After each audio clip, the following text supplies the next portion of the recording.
I've been on the road with a bag face. In the kitchen cooking O's with a bag face. And I be sending hoes for the bag face. At a fast rate, we can have a cash race. Big bag face, big bag face, big bag face. Big bag face, big bag face. Big bag face, big bag face. Big bag face, big bag face. Hey, it's a cash race, it's a cash race. Mr. Bagface, Mr. Bagface. I'm in the mirror doing what the dash say. Cause everything I gotta do the fast way. I got the bag, niggas got that mad face. Like nigga, all I did was pass on the play. Heavy gas, we don't mash on the brakes. I hit the jeweler with the bag on my face. Ice, ice, ice, dance in they face. Ice, ice, ice, dance in they face. Nice, nice, nice bands in the bands. If the price right, I'ma make a play. On the road with a bag face. In the kitchen cooking. Oh.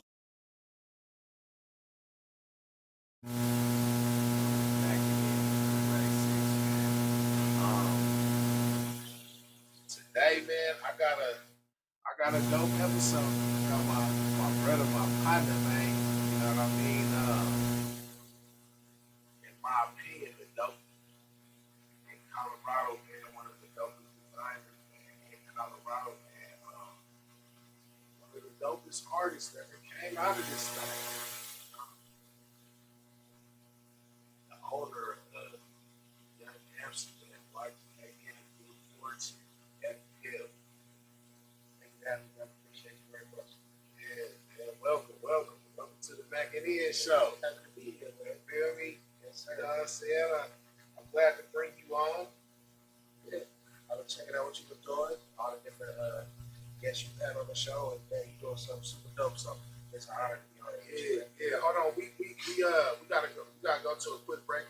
My people gotta get some shit right. We're gonna go to a break. Hold on.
This is the next episode of Mackin In with HUNIDRACK6, man. We had to get some things together, man. Pay some bills, man. Get some things right.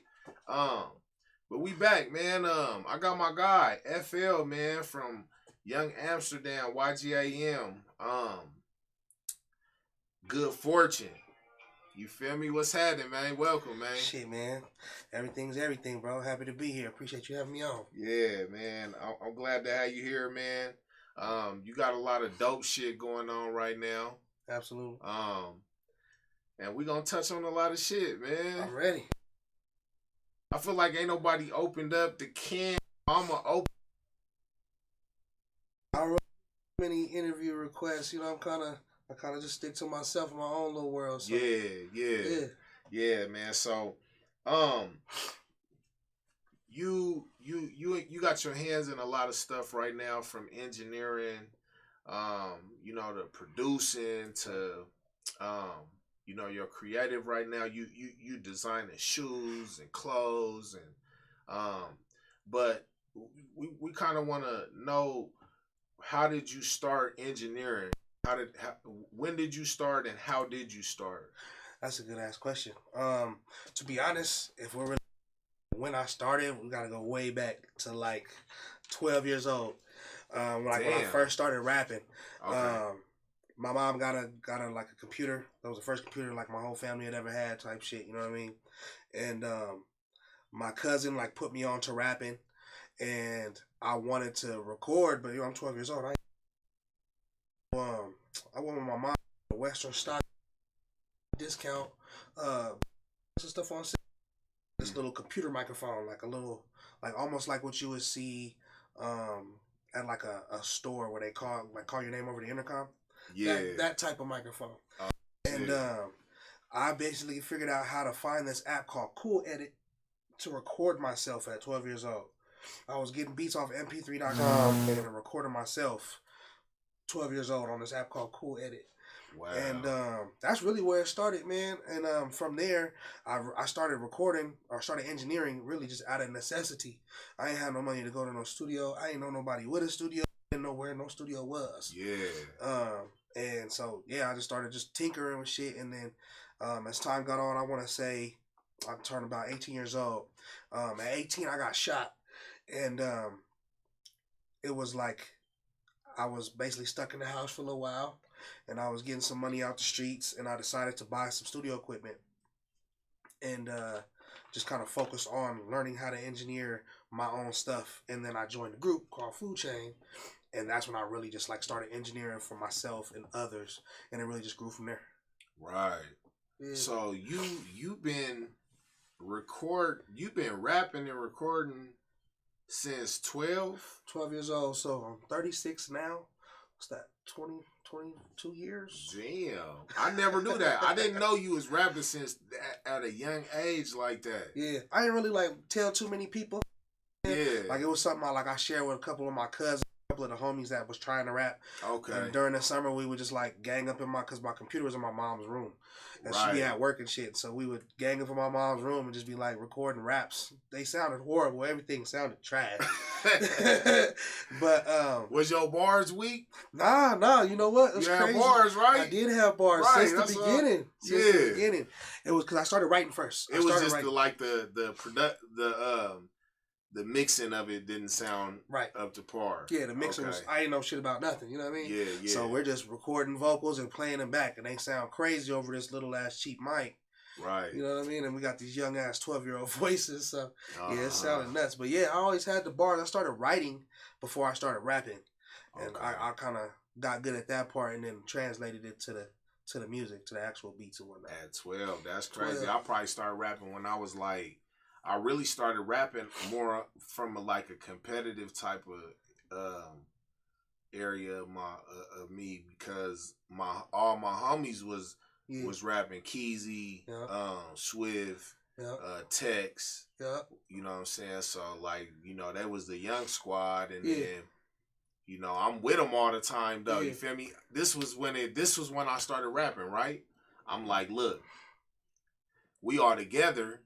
And Keezy's dad took them all. They had a show coming up, so Keezy's dad took them all to the store and like bought them all fly ass outfits. I'm with him though. I'm like, damn, this how the rappers get treated and shit. Like y'all buying niggas outfits and shit. Rappers, shit. I'm like, nigga, I got bars for real. Like, you feel me? Because I was writing poems when I was like, shit, nigga, 10 years old, 5th grade or some shit. Yeah. So, and nigga, I won a contest on KS. It wasn't KS 107.5 at the time. It was like 104 or something or some shit. Yeah. KS 104. Tony V. I met Tony V. He gave me my little award and shit. But, that's hard. So I was like, yeah, that's how I'm a rap. But yeah, so that's crazy. I'm just thinking like 12 years old. Yeah. Nigga, that's like 6th grade. You feel me? Like that's hella advanced to be not only rapping, but to be figuring out how to record your shit too though. Yeah. I just wanted to record. Like, you know, I'm watching. That was back in the era where, you know, there was no YouTube or none of that shit. So we had, you know, MTV and BET. I watched music videos all damn day, and I used to try to figure out like how do people record. So how was you recording though? I would just had the computer microphone on the computer desk, and what's the mic look like? Like how can I explain it? It's like one of them intercom mics you see at like Walmart when they call you over the intercom.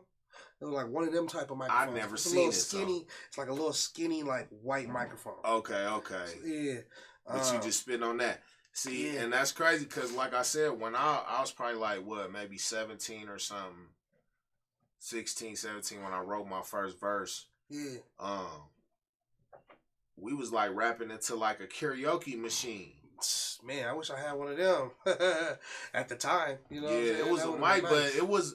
But your shit sounded a little more advanced because, like, nigga, we had to play the music in the background and then record it. You know what I'm saying? As the karaoke machine was playing. You feel me? Yeah, low key, I started like that until I learned how to add the music to the app. Yeah. Cool Edit kind of looked like, think of how Pro Tools looks, where it has like all the different channels and you have your vocals on there. It kind of looked like that, but the colors was way different and like the way that you did it was different. You know what I'm saying? Yeah. But that was like my first introduction to that shit, and didn't learn to put the beat on there until way later. I didn't learn how to put it on there. I ended up, they used to have like message boards where like people would basically congregate on the internet and like talk about certain topics. And there was a shit called rapmusic.com. Okay. I used to go on there and they had what's called an audio section where people would record themselves. Yeah. And I went in there and asked them questions, you know what I'm saying? And that's how I learned how to put the beat on the program so I could rap over the beat. You know what I'm saying? Because that's exactly what I was doing over in the past. I had the beat playing in the background, just rapping into the mic on the app. And so you hear the beat sound like it's off in the distance, like you outside the club or something. Straight up, yeah. But fuck it though, it's nigga, we laid it down though. Yeah, got put together. You know what Straight up. I remember there was a spot like, and I know a lot of the young niggas, they not gonna know about this spot. I don't know if you know about it. But there was a spot downtown. I want to say it was like, I know it was on the corner. It was a corner spot. It was called The Spot. Yeah, it was on the east side. Yeah, it was on the east side. Yeah. Downtown though. You know what I'm saying? Like, right like where the east side ends and it turns into downtown type shit. Right. Yep. And it was, so what this shit was, it was a spot where young kids can go and we could just record. It was a bunch of studio rooms in there, right? Yep. And I was just thinking about that when you was talking about all that shit, because it's like going down memory lane type shit, bro. Like, and it's like, damn, the kids don't have no shit like that now. Nothing like that. Like, it was literally, y'all, a building. And when you walk into this building, it's a bunch of little rooms where you can come with you and your boys, and it was a free studio for y'all to record in. Yep. This is the shit that we had, bro, and that shit like kept a lot of us out of trouble. Hell yeah. At a lot of days. You know what I'm saying? I mean, I was still jumping into some shit, but it was a lot of days where it was keeping me out of some shit. So that's dope, man. You just on the engineering topic, bro, you, in my opinion, bro, you the best engineer in Colorado. Man, thank you. You know what I'm saying? Real. And this is a debate that people have, of course, depending on what area you in and, all the other things. But I've been recording with people all around the city, and for years, bro. And I'm gonna tell you this: the best engineer that I ever recorded with, and you my dog. Yeah. You feel me? You know you my dog. Yeah. But till this day, DJ Stranger is like the coldest dude that I ever recorded with. But it's like, and when he started recording, it's like, damn, I'm trying to find an engineer that I could work with. Yeah.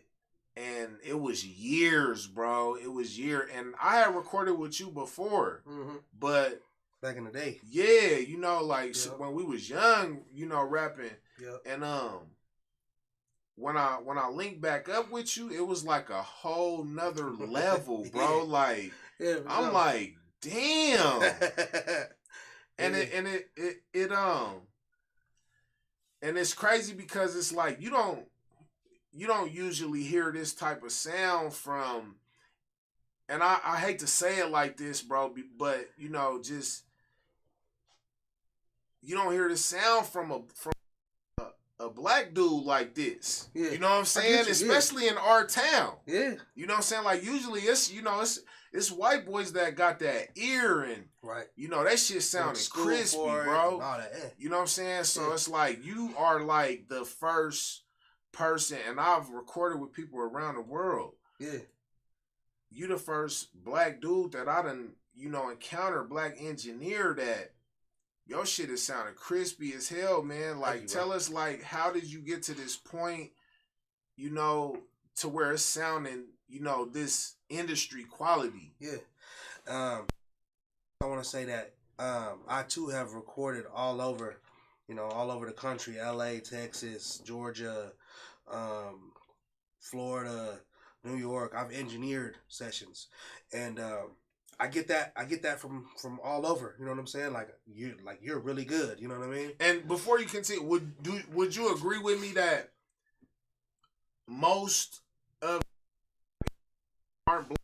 Yeah, a lot of the top engineers are not black. There are a few. Don't get me wrong, and there's some legendary black ones, of course. Too. But yeah, at the sum of all the engineers, most engineers aren't even black at all. Right. You know what I mean?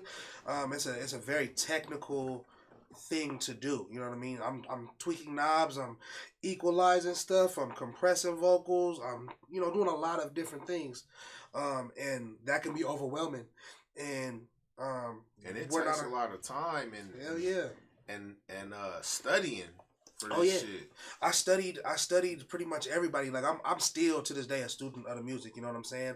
I'll listen to the top 20 Billboard 100, and I'll listen to how they're mixing things, what's prominent in those mixes, and I try to replicate that to this day. You know what I'm saying? I'm still learning. I'm still experimenting with plugins. I'm still experimenting with techniques. And really, the way I got this good was a turning point. When I dropped my second album, I had, did my thing as a youth, freestyling all over the city, getting my weight up. And then I joined Food Chain, and we did some amazing stuff. We toured around the world. We got signed. And then in my solo career, I dropped an album called Limbo, and then I dropped an album called Young Amsterdam. Now, this Young Amsterdam project, the whole way it came about was I was at the very first 420 festival in Colorado when weed was first made legal, and I had a good relationship with the dispensary there. What year was that? This is like, 2014, 2014, okay, yeah. Something like that.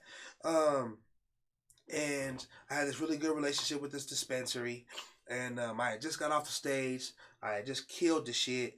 And there's a representative from the dispensary, I'm not going to say no names, reached out to me and was like, you killed that shit. Like, how you feel about doing like a weed mixtape? You know what I'm saying? I'm like, shit, let's put it together. You know what I'm saying? So, long story short, they gave me a budget to put the project together. And so I had all this stuff lined up. I had bought these beats from these dope ass producers that I was working with at the time, who are now huge producers.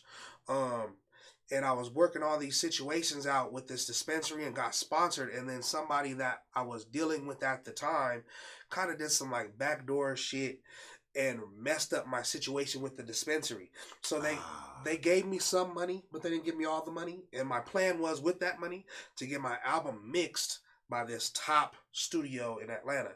Okay. And so when the money left the situation, I'm like, well, damn, I have to mix this album now. Right. And so I reached out to one particular guy. His name's Moxie. He used to be an engineer at KMG Studios. He's still a producer and engineer to this day. And I asked for his assistance in helping me mix this project. And through working with him, shout out Moxie, by the way. You talking about Mox? Mox. Yeah. He put me on to a couple techniques that I just was not familiar with. Yeah. And then once he showed me those things, it was like I just took off. Like those were like the missing pieces to the rest of the stuff I was doing. Don't get me wrong, I was actually recording and mixing some pretty cool shit at the time.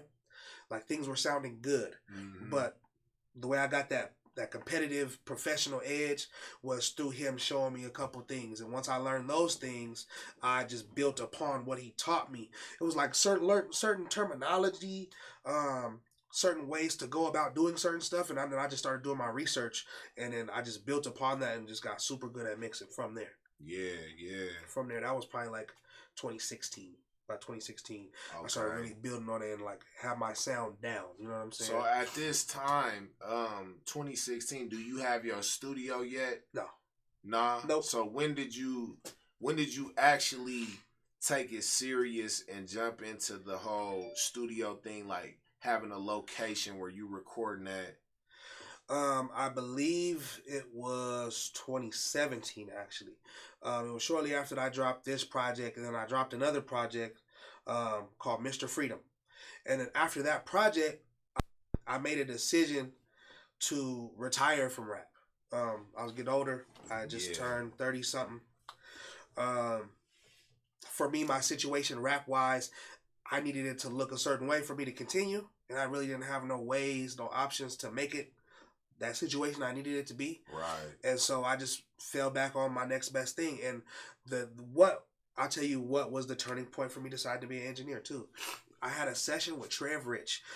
For the record, I had been recording Trev Rich for years. I recorded some of his like top songs in his catalog. Right. Even back then, like at my house in my basement. You shout out, bro, too. Yeah, man. Shout out Trev, man.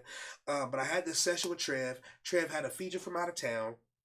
And then to make a long story short, I got paid really well for that session from the amount of time that we did. And then they came back another day and did another one. Right. And right then, based on the amount of money I made, I said I could do this. I could like actually, pursue this as a profession. You know what I'm saying? Right. I had this temporary position that I was working on going permanent with at a college, doing like IT work, you know what I'm saying, like working on computers because I've always been tech savvy. Right. And I basically abandoned that situation altogether. Like they were about to hire me and give me good benefits and all this other shit, and I decided to take the leap of faith on myself at that time. I fucked up a lot of relationships personally, you know what I'm saying, and I just believed in myself so much that I sacrificed everything and went down this road of becoming an engineer. And at first it was really, really, really difficult, really fucking hard. Right. I almost decided to go get a job again, but by the graces of God, you know what I'm saying, I created this situation in my basement. I was charging a decent rate, and then I just started getting people in the studio consistently, all the way to the point where I was finding myself doing 12 to 15 hour days every day. And I said, okay, something's got to give. My price was really good for the quality I'm providing. So that's why.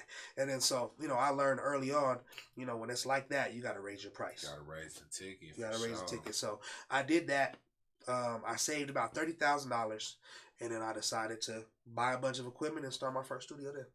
Word. Okay. So then at this point, this is when you actually go to getting your location. Right. Was your first location the one? Was it like off of like Hampton or Yep. Parker Yep. or Havana? Yeah, Havana, like where it turns into Hampton. Right. Yeah, it was technically Hamden and Kennedy Center. Yeah. Kennedy Center Drive or something like that. It was in the Kennedy Office Center. Right there on the corner. Like when you're turning and you're headed towards Walmart. Yeah, I remember that. South of Havana. I slid through there, and that's actually when I linked back up with you. Yep. And I'm like, damn, this shit is, this is what I've been looking for. We was in there with Rocka, rest in peace, my brother. Yep, little bro. Yep. And we was in there doing our thing. Yeah, and then we started getting in there. Straight up, it was like. A lot of people, they know about like KMG, you know what I'm saying? But this is the first time I came to a studio. Like I said, it's a great sound pumping out of here, and on top of that, it's black owned. You know what I'm saying?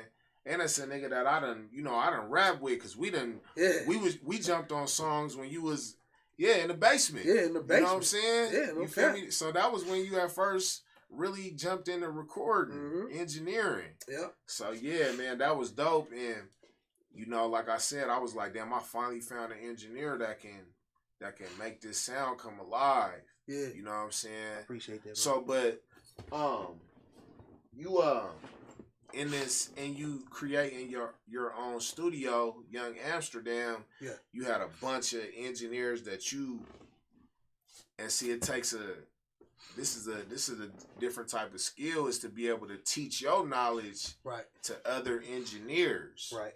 You know what I'm saying? So tell us, like, what was your mindset when you was like, all right, I'm going to teach these other folks how to do this? Where was your head at when you was doing this? So really where it came from was, I created this, like, I want to say it's basically called like a template, or like a platform within Pro Tools, where I just kept building upon it, and perfecting, like shaping my sound and making sure it sounded like, the best as it possibly can.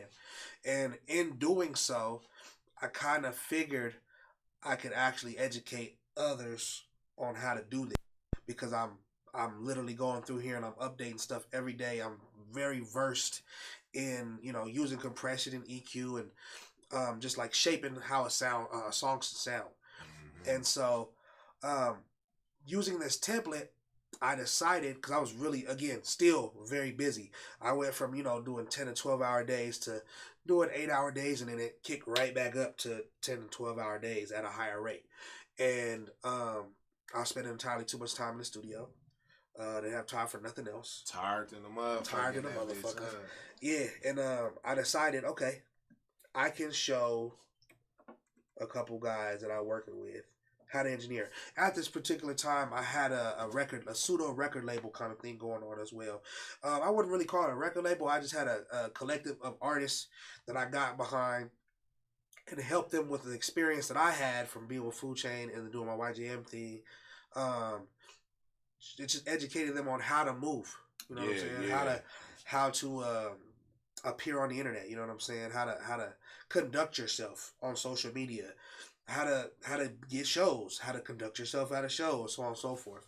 And these is like artists in Denver. Yeah. Who are some of these artists, if you don't mind me asking? My very first artist was Ray Reed. Okay. He was the very first artist signed on Young Amsterdam. I put out his project Cuffing Season, Uberman, and then there's another one I'm missing right now. Okay. Flawless Money, Avgram, Ox Dior, Pepper Annie, amongst a couple more. But I taught a couple of them. Them is all dope artists, too. Yeah, super dope. And a lot of them have, based on what I educated them on and how I kept them in the studio creating, they've, built careers in music off of those things, you know what I'm saying?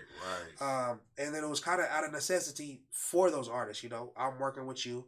You want to record all the damn time, which is what an artist should be wanting to do. And so I'm going to do you a better. I'm gonna teach you how to fish. Right. I'll put you in this chair. I'm going to show you how to record yourself. Yeah, man. And then you can make some money too.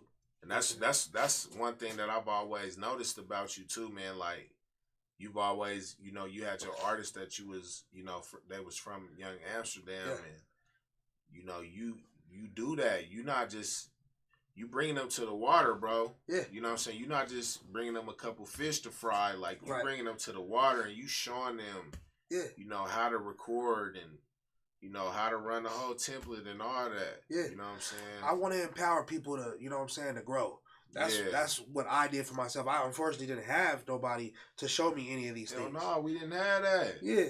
And so, you know, I wanted to pass the torch, you know what I'm saying, pay it forward and elevate these people, you know what I'm saying? A lot of them didn't always have money to get in the studio, didn't have money to go buy no new clothes or do all these things. And, you know, fortunately, by the grace of God, I had positioned myself where I'm making enough money where I can then educate you and not necessarily have to take your money from you, because we're all gang. Right. So I'm going to show you how to record. I'm going to show you how to get some money off of that. I'm going to show you how to, you know, get some money off of your music. I'm going to show you how to get some shows, get some money off the shows. Yeah. I just wanted people to be my equals more so than me be the boss. You know what I'm saying? Though I am the boss, it's obvious, but I want everybody to eat, and I've always been like that. You know what I'm saying? I want everybody to win. And we've had conversations about this, you know, to a certain extent, and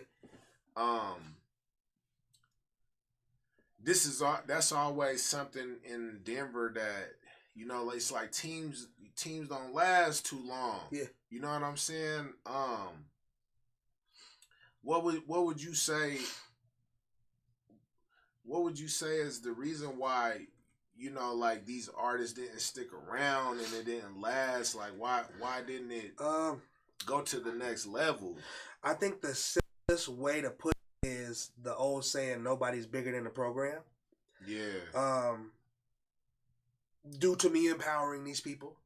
Right, and, you know, putting the power in their hands versus them always coming. By empowering them, they felt like they were too big for the program. Yeah. To be honest, you know what I'm saying? To put it as best I could, these people felt like they had outgrew me. Yeah, you know what I'm saying? And I think that's like just me being an artist too. You know, I deal with other artists. You feel me? Right. And I think like artists, we do have like huge egos. You know what I'm saying? Yeah.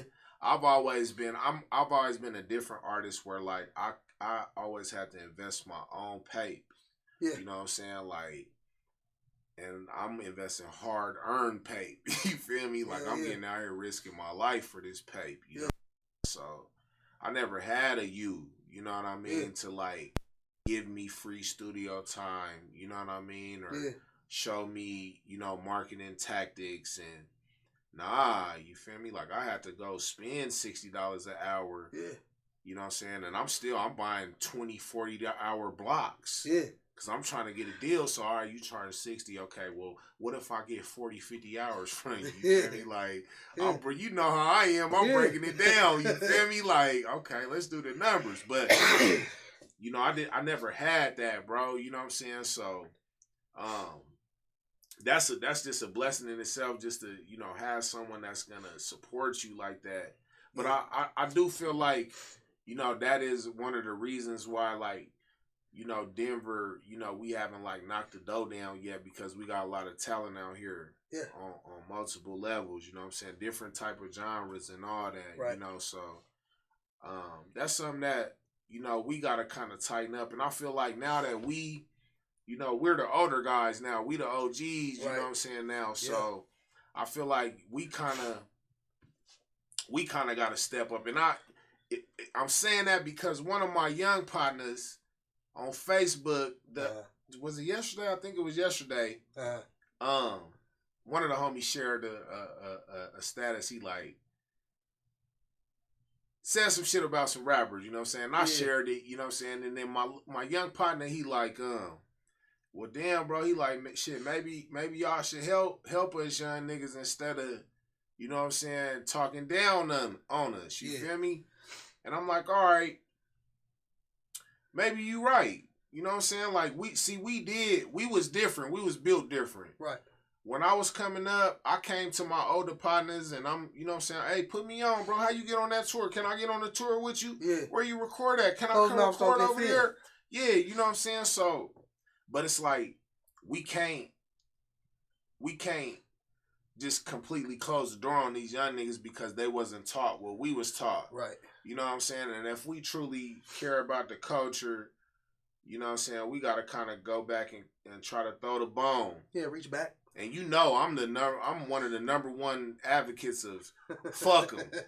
That's my motto. Yeah, you done told me plenty of times, like, bro, I don't know why you still fucking with niggas like that. Just yeah, do not you. even that, bro. It's just like with you, it ain't even like why you fucking with niggas. It's like you be like, I tell one of my closest homies this shit. Yeah. You be too nice. Yeah. You know what I'm saying? And I only say that because I'm a nice nigga. Right. You know what I'm saying? And me, like, coming up in the streets, being a nice nigga, but still being a gangster and still standing on my 10. Yeah. You know what I'm saying? I learned, like, motherfuckers, you know, they'll take advantage of a nice nigga. Take kindness for weakness. You know what I'm saying? And so, like I said, me being in the streets, bro, it put me to a point where I'm like, okay, you got to keep that nice shit to a minimum. Yeah. You know what I'm saying? Like, because motherfuckers will get it misconstrued. Yeah. And it's like, I don't mind you being misconstrued because I could put you back in your place, but I don't want to have to do that because I'm a nice nigga. Right. You feel me? So, yeah. It's like, yeah, man. You know, I feel like I grew nicer over time because when I first started, I wasn't so nice. You know what I'm saying? Yeah. I was very particular. I was very stern.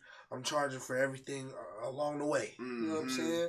And I think, honestly, I think success made me nicer. Yeah. You know what I'm saying? Like, it's not a burden to, it's not a burden on my finances or my experience by educating you or empowering you. You want to help your brothers. You feel me? Yeah, we supposed to be in this together. We locked in. We made this bond over this music. And, we have these moments. You're thinking, we rocking. So, yeah, I'm going to put my boys on. I'm going to put my niggas on because we're all together. But see, that brings me to this point, right?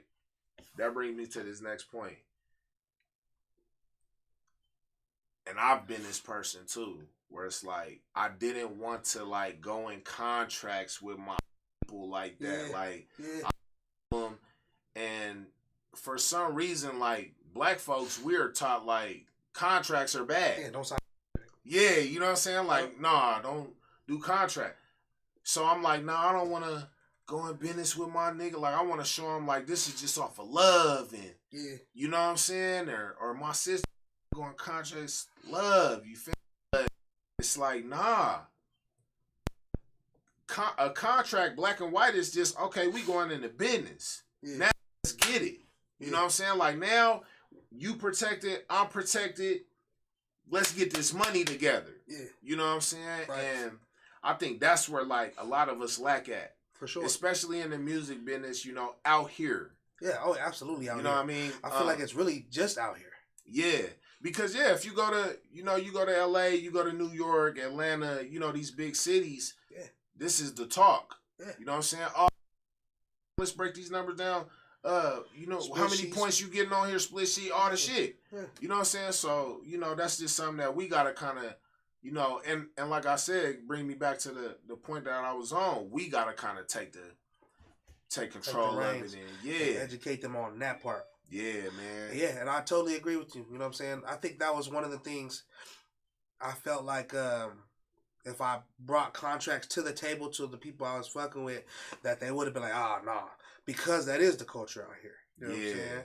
And so that's one of the reasons I never did it. Like, I wouldn't even say just out here, though. Yeah, you're right. It's not just here. It's like this everywhere. Black folks. Cultural thing. Yeah, we just kind of look down on it. Or not that we look down on it, we don't have knowledge of it. Yeah.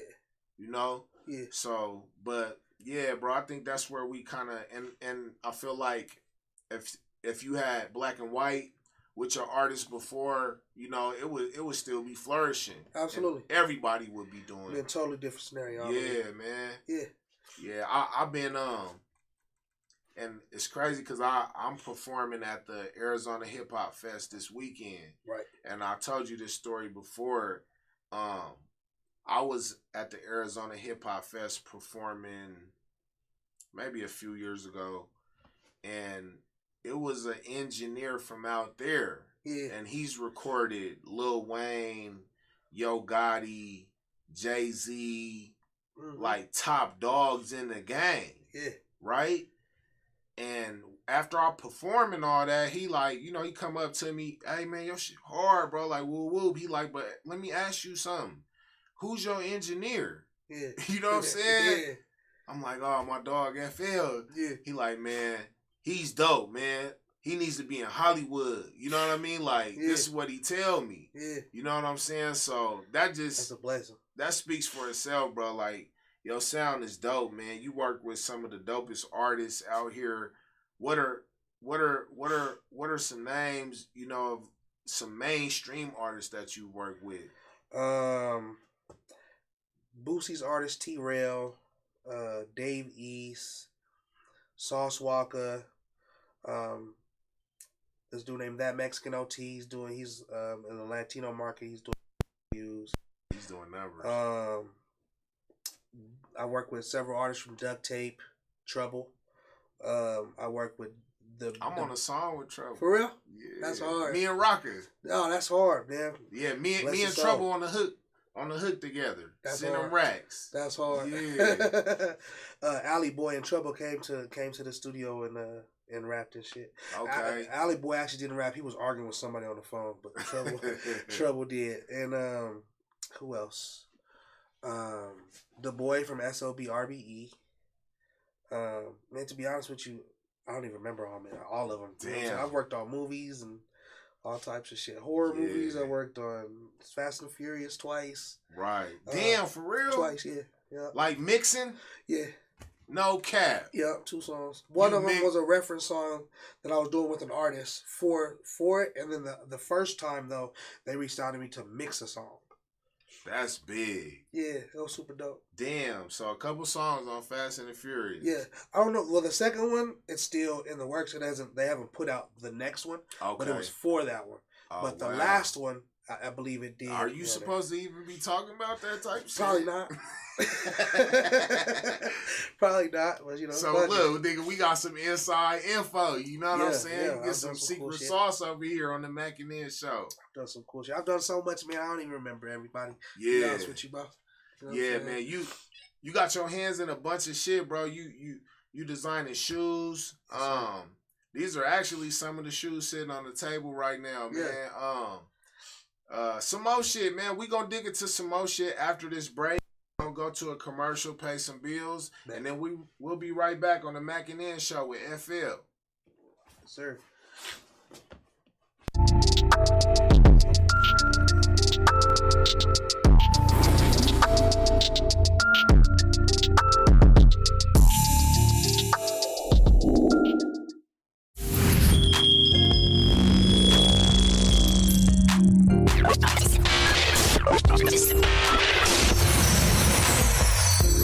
We all know an emergency fund is a must.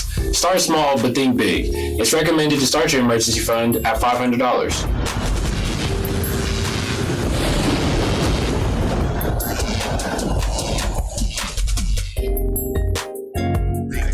Face, big bag face, big bag face, big bag face, face, big bag face, big bag face, big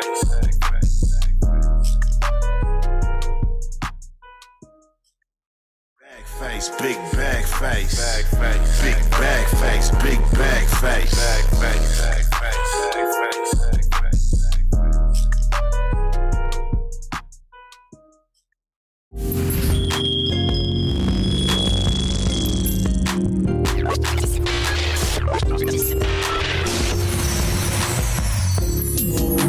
Make sure you get help when you need it. It's always good to ask for help. It's a sign of strength. But also, it's a good thing to surround yourself with good people. You learn a lot from being surrounded by the right crowd.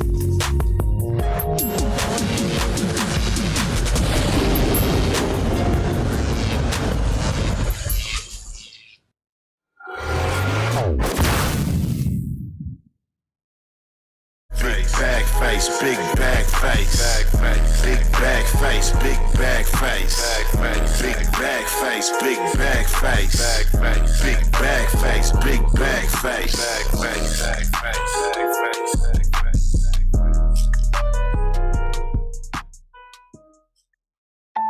We back, man. We gotta pay some bills real quick, man.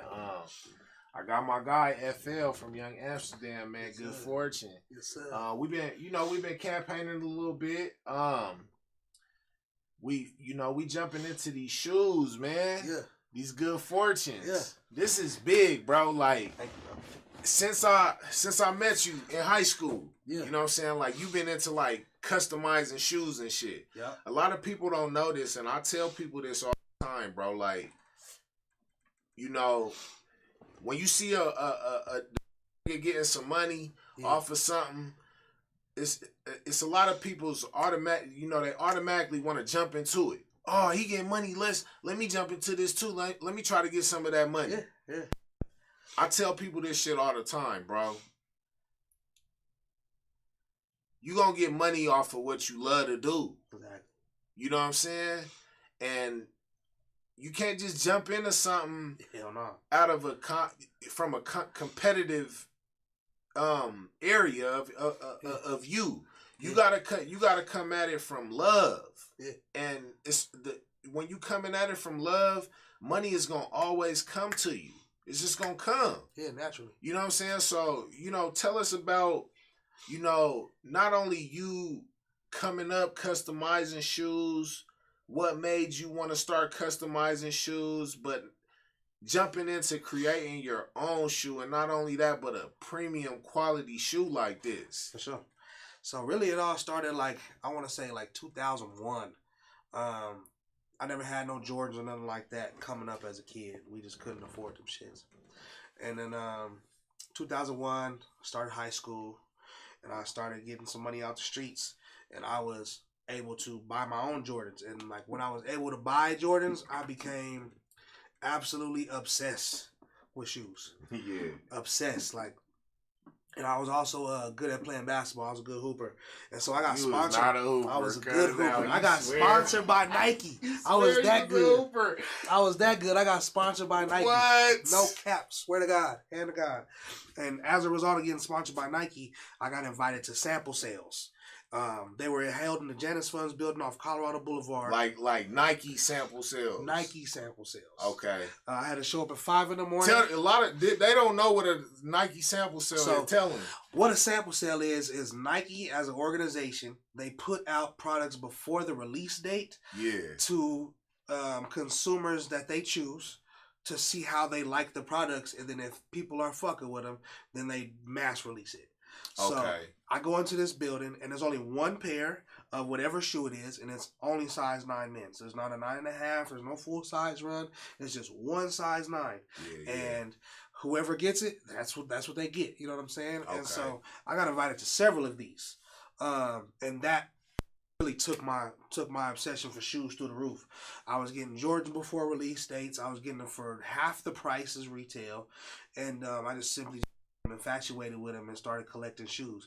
Now, where I started customizing shoes, the first time I ever customized a pair of shoes was after I seen Jadakiss. Jadakiss had a video on MTV Jams that was called Knock Yourself Out. And this nigga Jadakiss had on some all-white Air Force Ones with a Gucci check on them. I seen this shit probably like 11 or 12 o'clock at night. I'm the only person up in the house. With a Gucci check? All white forces with a Gucci check. Yeah. Never been done before. It had never been done before. Yeah. Jadakiss was the first nigga to do it. I'm seeing this video at midnight in the morning. Everybody else sleep. And then fucking nigga, I'm talking about, it blew my mind. I got on eBay. Midnight? Oh, you must have been watching BT Uncut. Maybe it was BT. Maybe it was. You definitely was watching that shit. BT Uncut was cracking. Nigga, what? It was booties bouncing everywhere. Yes, Lord. Them songs are still classic. That was on there. No Straight cap. up. But I seen that shit, and then after I seen that, I immediately got on eBay and was looking for Gucci material. And then this is around the time Buckingham Mall was still open. So they had this Buckingham Mall, remember that? With the little water thing Yeah, in the little the middle. the pennies throw and the shit. pennies Yeah, and make shit a and make wish. a wish. Yeah, I remember it. Yeah, bro. I used to steal shoes from there. What? All the runouts. And one of the homies worked in the foot action. Damn. So that's it in that motherfucker. But anyway. Shout out Heidi. Shout out Q. Sorry, you probably never knew I was stealing. Shout out my nigga Q, man. He plugged me with a lot of shit up out of there. Yeah, no. I'm a probably. I hope she don't tell nobody, man. Nah, but go ahead. But in the Buckingham Mall, they had what's called a shoe cobbler. Shoe cobblers traditionally they like will put a sole back on a shoe. Like if you have a dress shoe and the sole wears down, they put a new one, a fresh one on there. Okay. So they basically can take apart a shoe and put a shoe back together. Okay. So me knowing that, I buy this material off of eBay, and I take this Air Force One and this material down to the shoe cobbler at Buckingham Mall. Right. And I tell him, can you put this material on this check? Wow. And he was charging me, I think it was like $80 to do it. So the first ones I did some all whites and some all blacks. I had brown and tan Gucci, and I had black and gray Gucci. And I put them on the checks, and then I came to school the next day with both of the bitches around my neck. I didn't even wear them. You didn't even wear them. No, I wanted niggas to see them. What school is this at? George. This is at George. G-Dub. You was like a fashion. Pioneer at that motherfucker. Yeah. I ain't gonna lie. Nigga, man. I was a fresh ass nigga. I used to hang out. You set the tone, bro. Like George was like it was a fashion show every day. Every day. Nigga, Okay. like you couldn't come. It was to the point, bro. I'm like, man, I gotta go. Cause my peoples wasn't buying me Jordan. So Yeah. I'm like, nigga, I'm going to Nike Town. I'm stealing some J's. Nigga, Yeah. I gotta keep up with everybody. You feel me? Like, yeah. niggas is dropping new jerseys and All that. Jordans every Throwbacks? day. That was the throwback era. Yeah, you feel me? Yeah, So no cap. you set the tone with that. So what made you want to take it to the next level and create your own shoe like this? I mean, to be honest, I always wanted to make my own shoe. Since even back then, it was just, now I was afforded the opportunity to do so. I was inspired mainly by two people who are on Instagram now. One of them name is Saya, somewhere in America, and then the other one is Cool Kai. This is like when they first popped off. Like they wasn't rich yet. Like Cool Kai had just dropped his very first pair of shoes. The Saya nigga had a few pairs out. I seen this. I reached out to somebody and I low-key paid for a source, like to manufacture shoes. And at the time, I wasn't necessarily intending on making my own brand or nothing. It was just like, oh, I can make a shoe from the ground up, like Nike ID type shit. You know what I'm saying? Like I can pick whatever. You was still colors. thinking like in the customized Yeah. realm of shit. I'm gonna just make some hard ass shit only I got, and then I'm gonna pop out with these hoes on. Right. You know what I'm saying? And Yeah. really the turning point for that was after I had these shoes on. They were of another brand. I'm not gonna say what brand it was. Somebody, I think it might have even been you. I had these shoes on, and you was like, "Where'd you get them from?" Or somebody was like, "Where'd you get them from?" And I'm like, "Oh yeah, I made them." And like, "Them as hard as fuck. You made them?" He was like, "Well, why didn't you like make your own shoe?"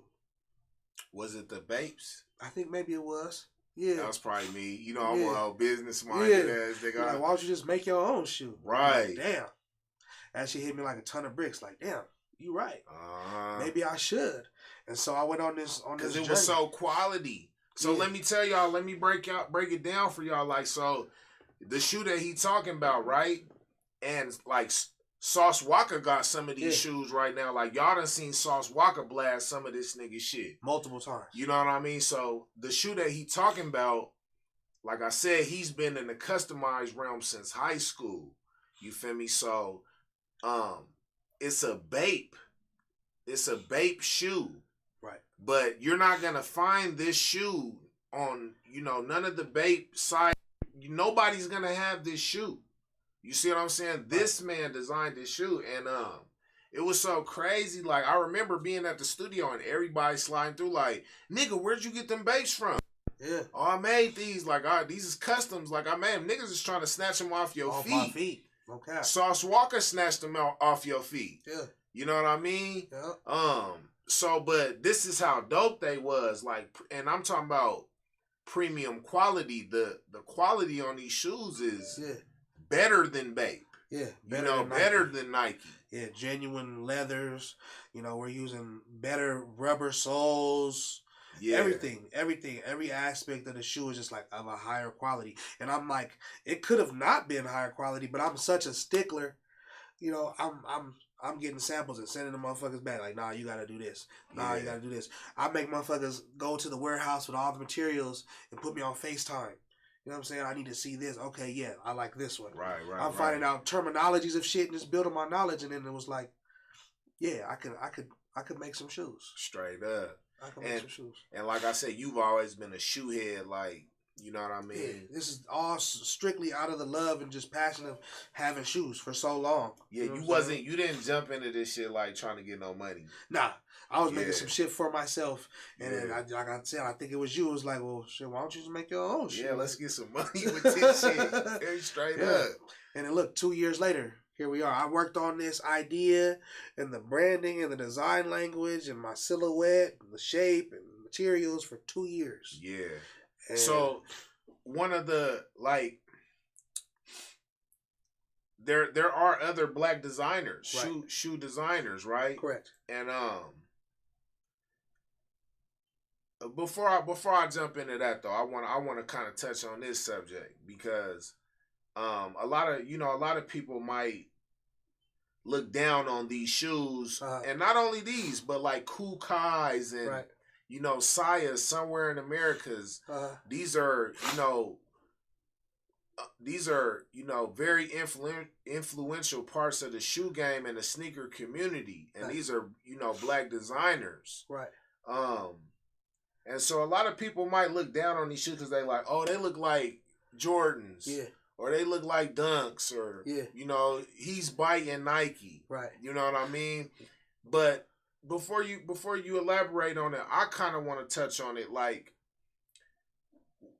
we got to kind of look at this part of the game, right?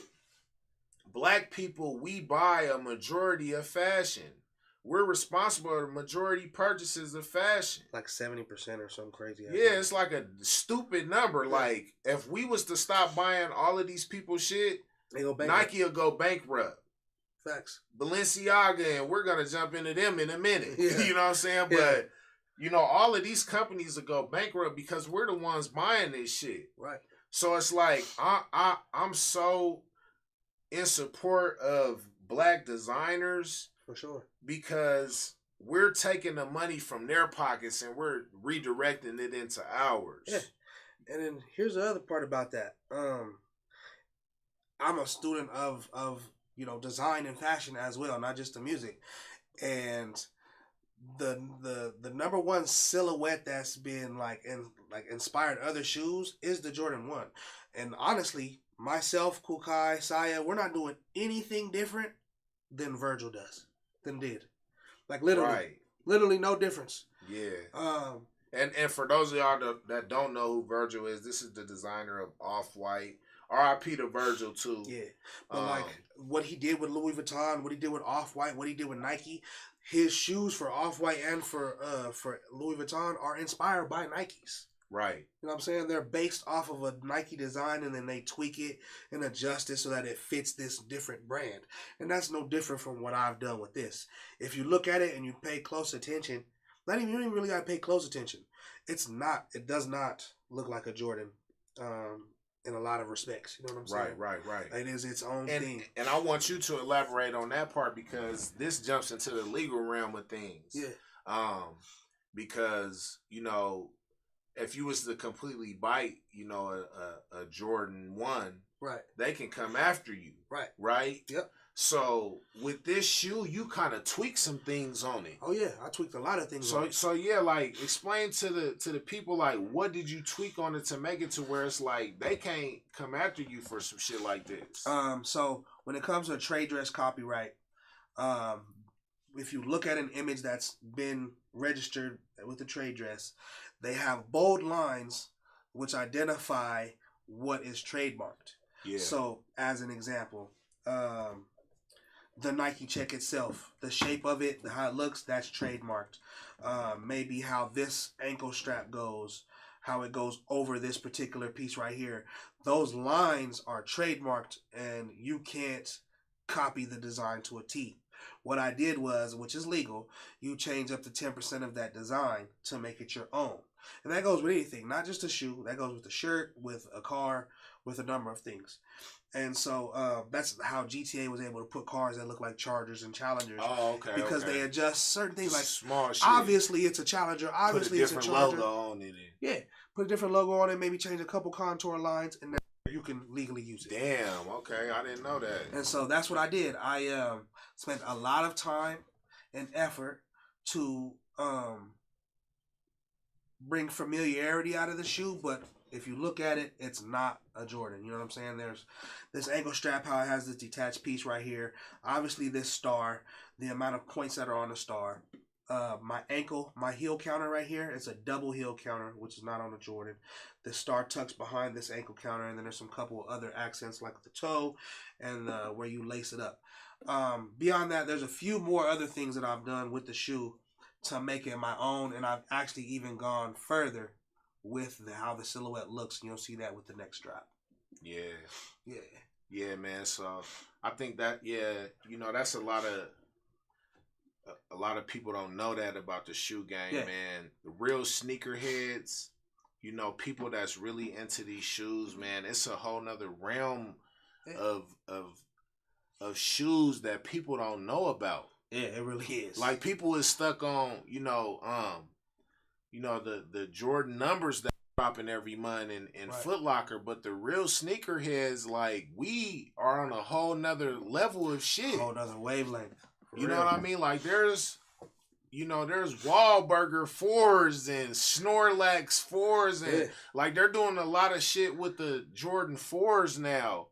And you were one of the guys that put me on this. Like, explain to the people, like, how the sneakerheads are looking at this shit now. It's a new game. It's a whole new game because, if you're in the shoes, if you're trying to buy that next Jordan, like that Jordan 11 that's about to come out, or, a hot-ass Jordan that's finna release, 9 times out of 10, the average person isn't going to be able to get it because you have people that resell shoes.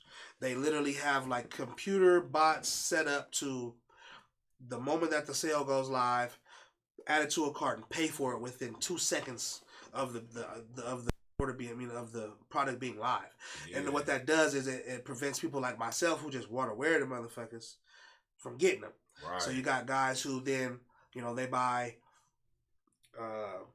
100 pairs of Jordan 12s, and then they'll resell them for double the amount. And so as a result of that, I've gone on to explore and just learn so much about the game, and then making shoes and manufacturing shoes, I learned even more. And the real sneakerheads aren't even tapped in with the major brands no more. You know what I'm saying? They're tapped in with manufacturers. They're tapped in with independent brands that are making their own versions. Not just Saya, not just Cool Kai. There's a lot more, and they're all doing really cool ass shit. And, the real sneakerheads are noticing that. It's like, damn, I can't go get these Cherry Red 11s because they're sold out the minute I go get them. But I'm going to go get these Snorlax 4s from this guy on Instagram that, customized and developed this unique Jordan with this theme. And he's selling them. You know what I'm saying? I'm going to grab them from him, and I can grab them for a price that's more comparable to the retail price. You know what I'm saying? And so, the real heads is really going that direction. You know what I'm saying? Straight up. I don't want to deal with the Nike app. I don't want to deal with the sneakers app or the Foot Locker app because I don't ever get the shit. You know what I'm saying? They just dropped the Jordan 1, the Lost and Founds, and I've seen too many sob stories. Nobody got them that really wanted them. No cap. Yeah. And that's just because, the people that are in the business of selling a lot of shoes, don't get me wrong. There's some folks that aren't selling for the crazy resale price. You know what I'm saying? They might be $20 to $50 over, which is acceptable. You know what I'm saying? But then you have most definitely. Yeah, but then you have other folks that are doing like $300 and $400 over the price. You know what I'm saying? They buy a Jordan 11 and they're selling it for $600, $700. It's like, and then they got all of them. That person got all the J's, so then you forced to go through them. Yeah. But if you're savvy enough, if you're really into it enough, you'll find other outlets. Yeah, and kind of,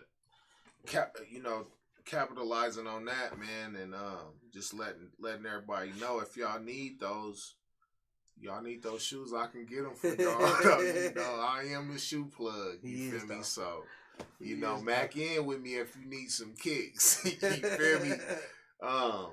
But yeah, man, the quality of these shoes is so crazy, bro. Like, they're all suede. I can tell you really like took some time and spent some time on this, man. Like, even the toe, like, it's an extra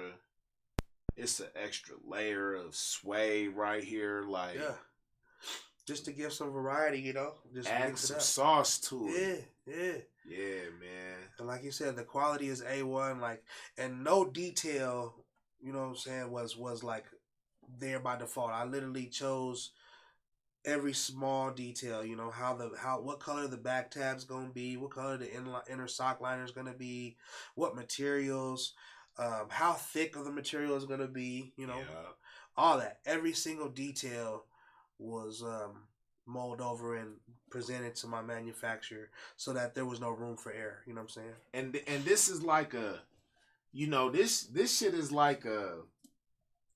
This is like a time capsule right here. This shoe is a time capsule. Real shit. This is a 90s time capsule. Yeah. Nostalgia very, very present on there. You know what I'm saying? For all the 80s and 90s babies, there was a cartoon called Doug that was on, I think it was Nickelodeon. It was on Nickelodeon. Yeah. It was my favorite cartoon at the time. Me too, though. Me too. Doug. And Doug's black homeboy Skeeter was my favorite character. Yeah. And They didn't want to make him black. They made him turquoise. Yeah. I don't know if that was a 90s thing, you know what I'm saying? Whatever the reason was, you know, all the black kids knew that Skeeter was black too. Yep. And so this is just like my tribute to the show, to Skeeter, and to the 90s. You know what I'm saying? I'm an 80s baby, but I love the 90s, you feel me? Yeah, man. And I feel like you know, the 90s babies, we really appreciate this a little bit more than us 80s babies. Yeah. We appreciate this a little bit more than the 90s babies because we came up watching this cartoon. Yeah. You know what I'm saying? And it was one of the dopest cartoons out. And like you said, we all knew that Skeeter was black. Yeah, for sure. He was, you know, he was a different color than everybody else. But, all right, Roger was green. Yeah. So what you think he was? I think he was like Italian or something. He was Italian or something. Yeah, I feel it. Yeah, man. Yeah, but these is dope, man. You know, tell the people, you know, where they can find these shoes at. You got a few of these left, right? I do have a couple sizes left. What size? You had 25 pairs. I had 25 Sold pair. out most of them. How many you got left? Real quick, that's another thing with the brand. Exclusivity is bigger than anything else. You know what I'm saying? It's bigger than the money. This was made out of passion, out of love for the shoe culture. And so there's only 25 pairs of these in the world, and there will only be 25 pairs in the world. And the same goes with the rest of my drops. They're going to be more than 25, but they're all going to be super duper limited. But what'd you say, bro? Where I get these? Where can I get them? Where can they get them from? Yeah, and what sizes do you have left? So I have a size 8, which is what you see right here. I have size 11, 11 and a half, and 12. And I think I only have like 1 or 2 of each of those. They're pretty much gone, you know what I'm saying? But I do have a couple left for anybody that is interested after watching the podcast. And you know, I'll show you some love if you see them on here. Just let me know you found them on here, and you know we can talk then. And let them know how much they are, because this is premium quality shit. Yeah. All premium quality materials. If you see the suede and the inside, is like they're better than a Jordan 1. They're better than a Bape. They're better than a Nike. And they're $250. Just straight across, no tax. And come in a dope clear box. And again, the quality is just amazing. You're gonna be real comfortable in these joints. Yes, sir, man. And I vouch for it. A lot of the top dogs from the town, you know, you announced it. We came through and we snatched them immediately. Yeah. We couldn't wait. Yeah, and I think that comes from just us knowing you know, you being a shoe head, a sneaker head, and just having exclusive shit. Yeah. Even the kicks you got on, these are some. Yeah, you know. I didn't even right, hold on. Right here, this is a sample. You know what I'm saying? I don't know if you catch them on the camera, you know what I mean? But these are a sample, good fortune. You feel me? There they are.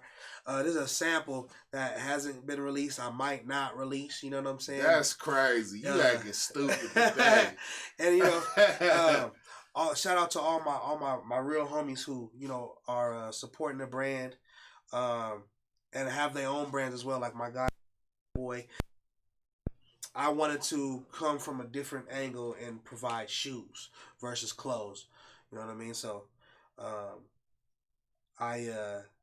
my passion was in the shoes, and it's, you know, I think we share the mutual fashion, the love for fashion, but I just wanted to come different. I didn't want to step on no toes.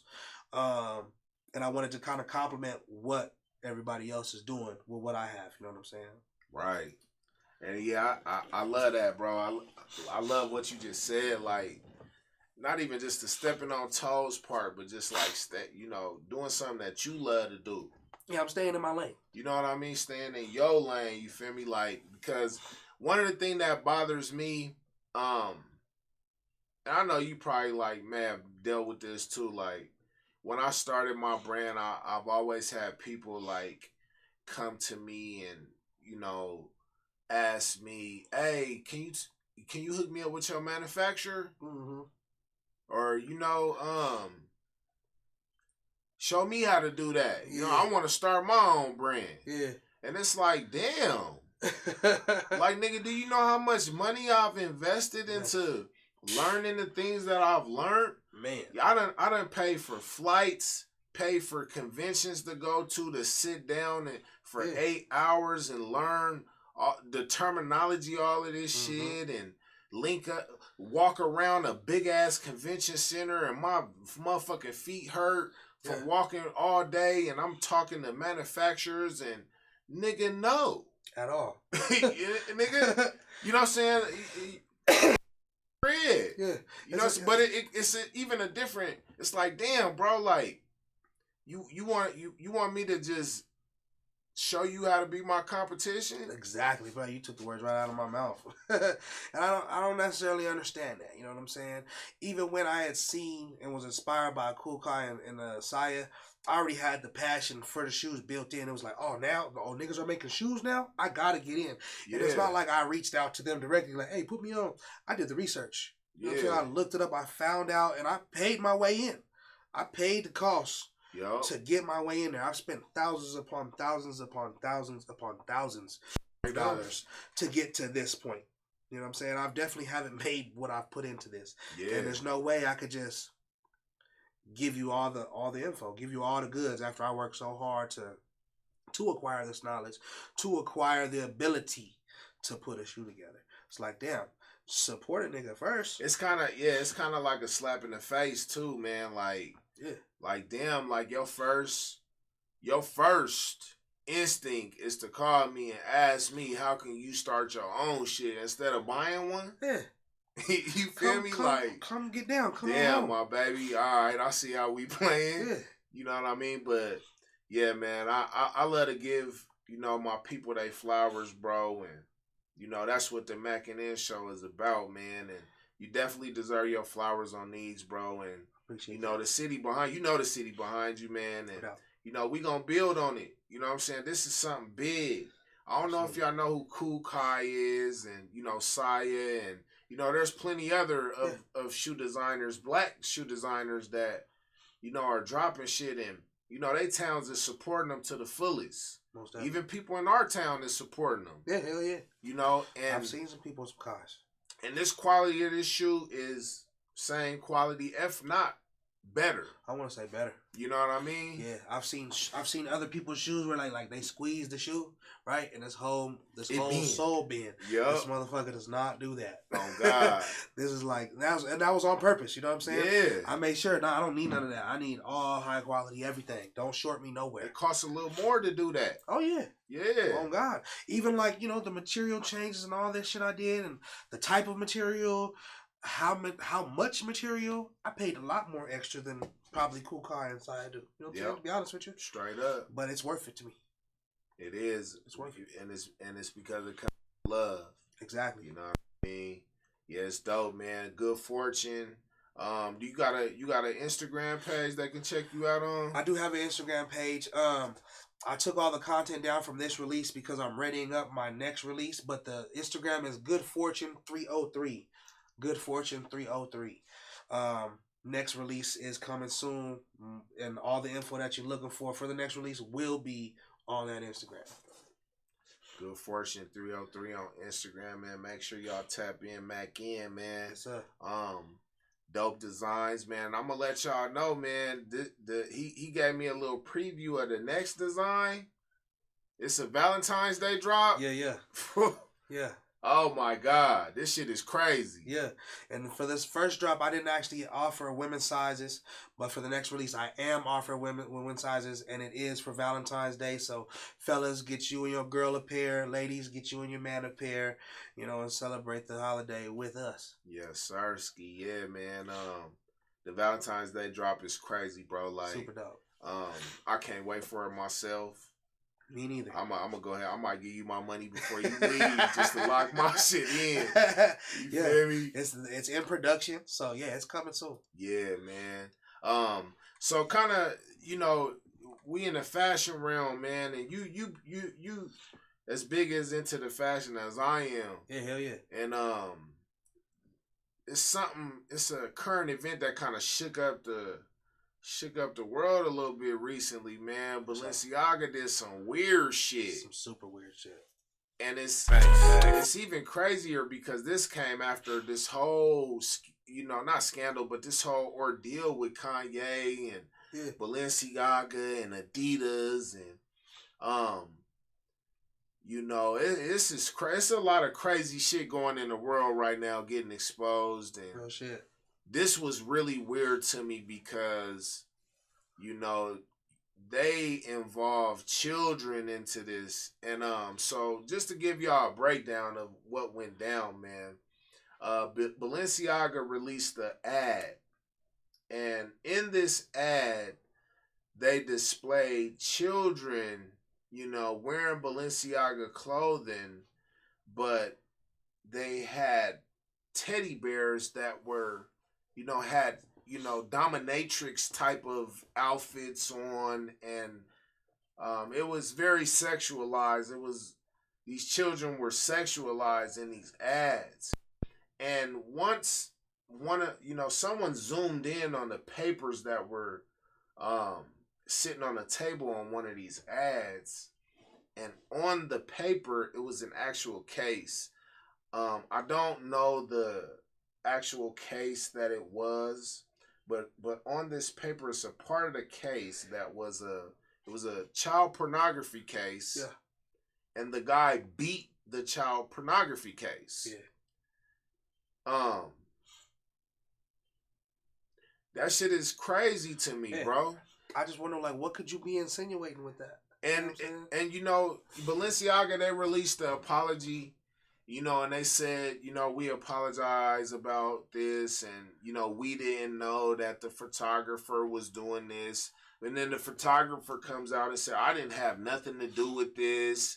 The photographer never knows what's on the set. There's somebody else in charge of that, and so everybody's just pointing the finger now. Yeah. You know what I mean? You didn't know, Balenciaga, you didn't have a representative from your brand there that was double checking everything. You know how much do you guys charge for a garment? Right. and you couldn't afford to pay somebody to make sure that your photo should cut it out, bro. We're not buying it. Period. I don't know about y'all, but I don't support no chomo stuff, bro. Fuck no. You know, child molestation is a huge thing, and we don't take that, bro. Period. You know what I mean? And it's like, man, it's, you know, the media controls things so much. They haven't even blasted this out how they were blasting, you know, Kanye and Kyrie. Oh, not at all. You got to go to like Twitter to like really find the details. You know, Twitter is one of them platforms where you got a lot of investigative minds, and they'll dig and they'll find some shit. You know what I'm saying? They went ahead and found like who people are that are like staffed by Balenciaga who are on that weird pedophilia shit. Right. You know, and they're exposing them on Twitter. But yeah, national news coverage, there's very little. Yeah. There's very little. And you know, it makes you wonder why. It does, man. Yeah, bro, that shit is...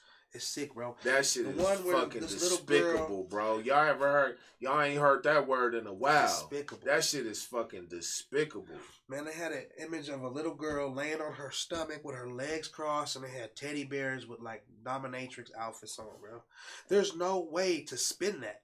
Yeah. You can't spin that. You sexualize a child in this ad, and you're selling these, you know, $1,000 garments through this. You know what I'm saying? And then when they found that legal document on the desk, it was like took it to another level, yeah, bro. Yeah, because it's like what are you trying now y'all are like putting this in our face and y'all laughing at us about it. Literally.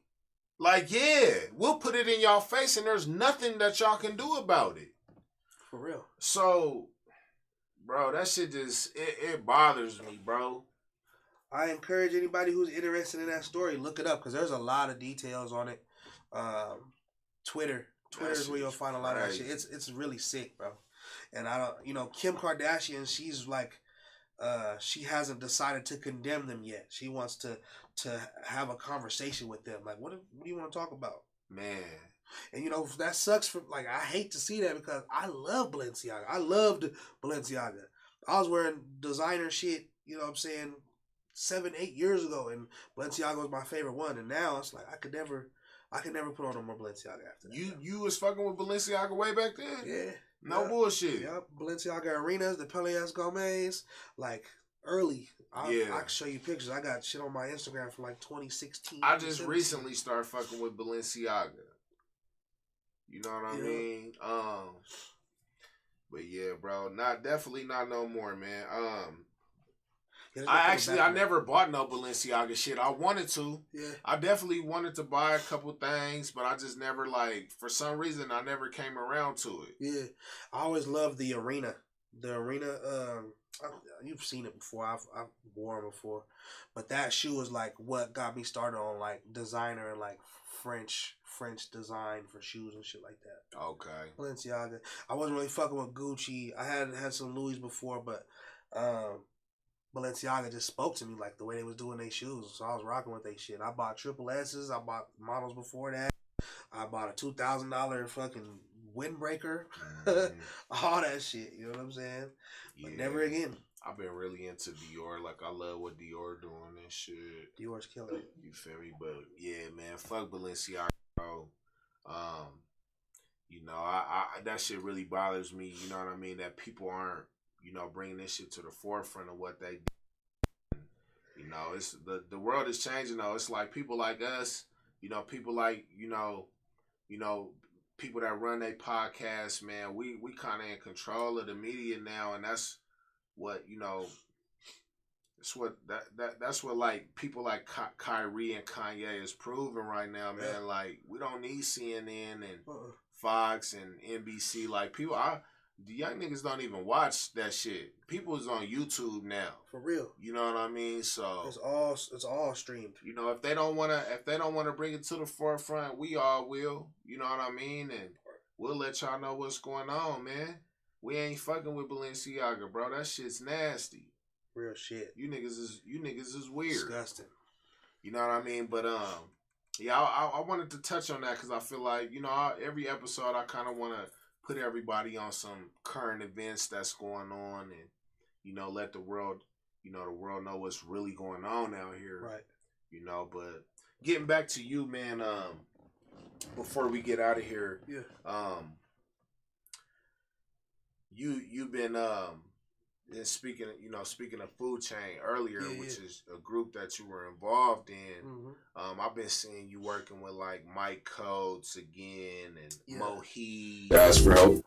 Which are not only legends from the town, but dope minds, dope business minds, dope music minds. What have y'all been working on, man? Because y'all three, man, y'all like the three-headed scientists or something, man. What's going on?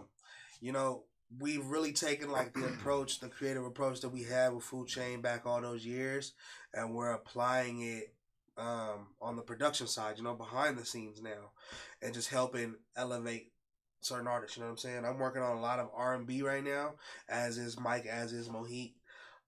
Just trying to bring R&B back in a real way to Denver. Not back, but like bring it to the forefront. You know what I'm saying? I feel like it to some degree, R&B gets less love than rap does here.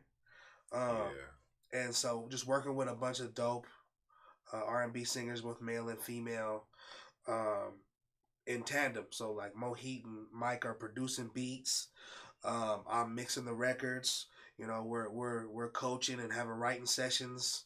in these sessions and just, you know, working together to create the best possible song.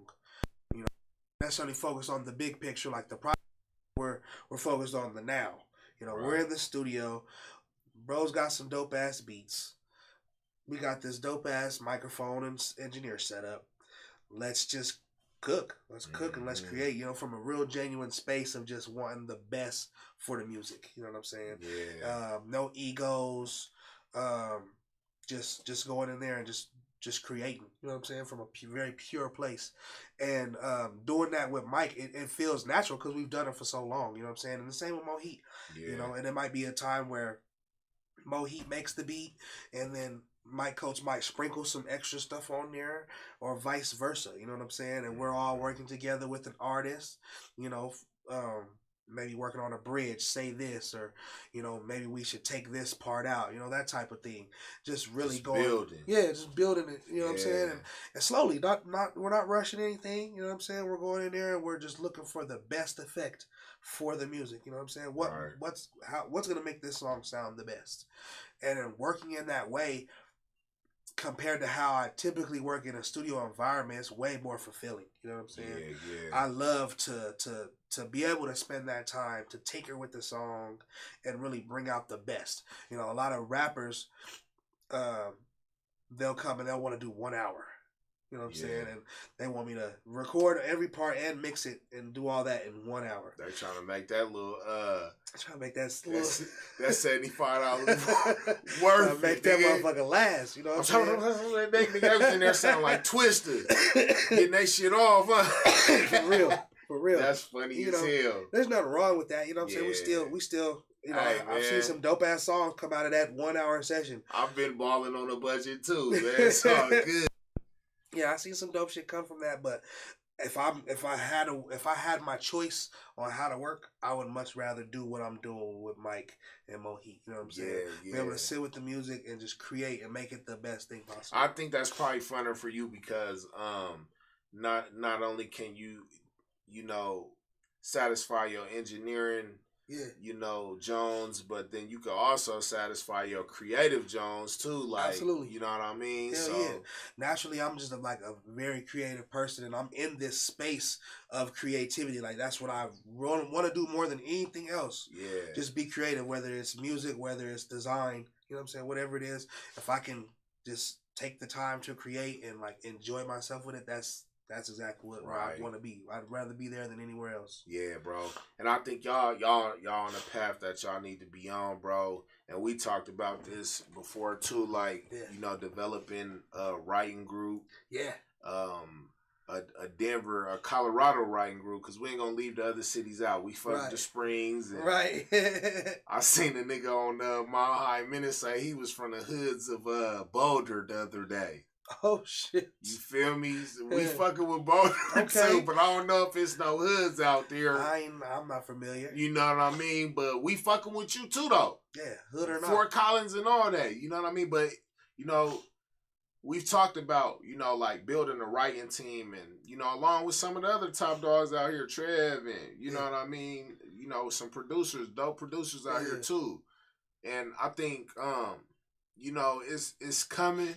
And, you know, the time is coming for it. You know what I mean? Absolutely. And I think that we all want to do it.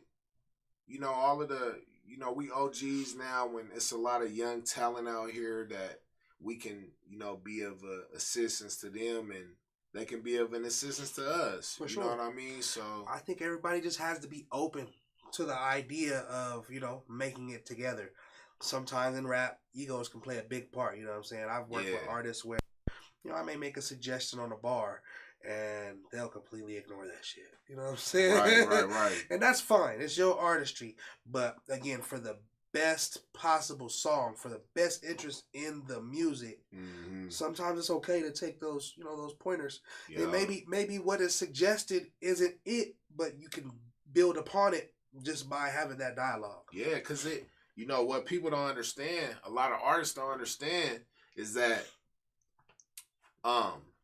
when you become mainstream, you gonna come into the studio and your label gonna have hooks that they already have set up for you, and they need you to come in and sing them or rap them. And there ain't nothing you gonna be able to do about it. Yeah. You gonna have to get your ass up in that studio. You gonna have to sing that hook, nigga. Facts. You gonna you walk in there and there's three other motherfuckers in there and they're all writing with you. Right. And there's nothing wrong with it. You know what I mean? Like, if they're putting hundreds of thousands of dollars behind this song, you want to make that shit count. You want to make sure it's the best possible version. Straight and it's up. not taken away from like the artist that you are. It's not saying like you're whack and that's why we got to bring motherfuckers in. Mm-hmm. No, there's just other great minds in music as well. And what's better than one brain? You know what I'm saying? Two, three. Straight up. You know what I'm saying? That's where the ideology comes from behind that. And you just got to be more open minded for that to work, which it can. People just got to be open minded in that regard. Yeah, like I said, like we were saying earlier, man. Like just like having contracts in place. Yep. You know, and understanding the music business. Yep. Knowing that, you know, it's not just about being an artist.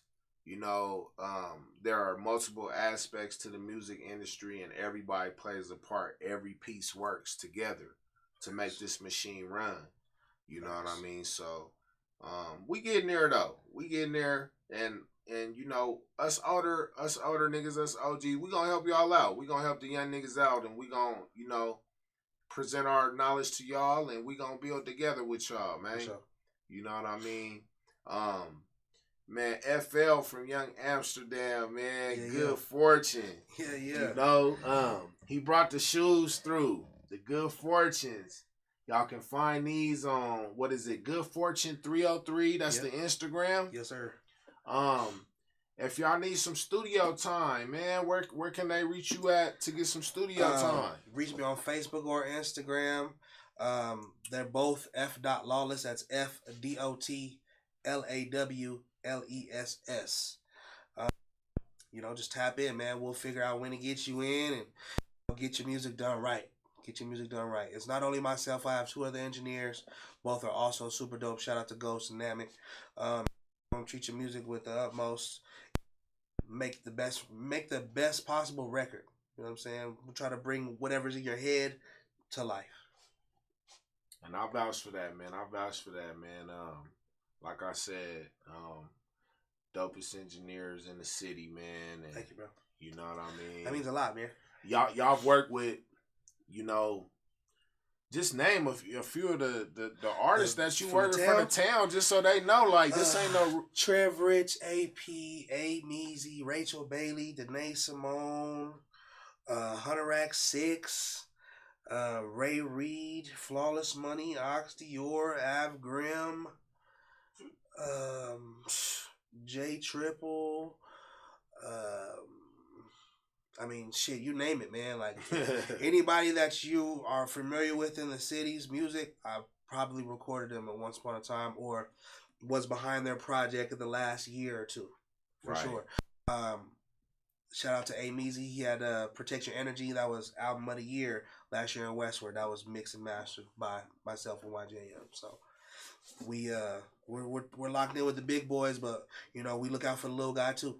Straight up, man. So, you know, all my young artists out there, and you know, y'all may be watching this, trying to figure out how to get in the lab, who to fuck with, what circle to jump in, man.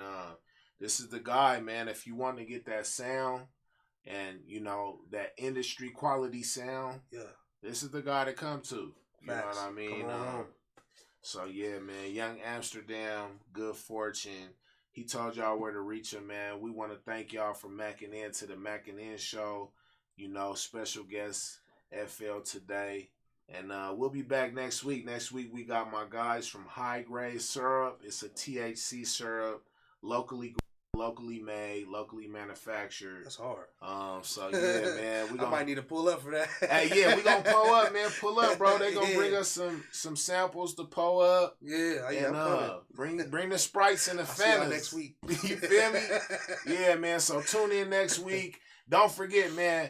Mac in with my guy FL from Good Fortune. Good Fortune 303 is the Instagram. Get your shoes, man. Get your issue. Locally grown, man. It's love. Mackin in and we mackin out. Yes, thank you for having me, bro.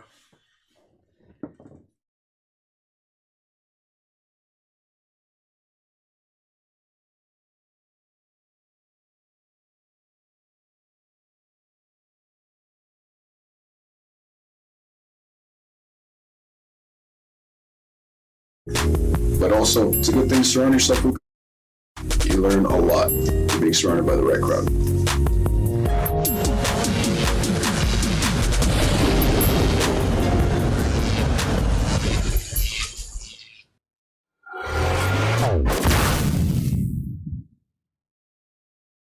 Bag face, big bag face, big bag face, big bag face, big bag face, big bag face, big bag face, big bag face.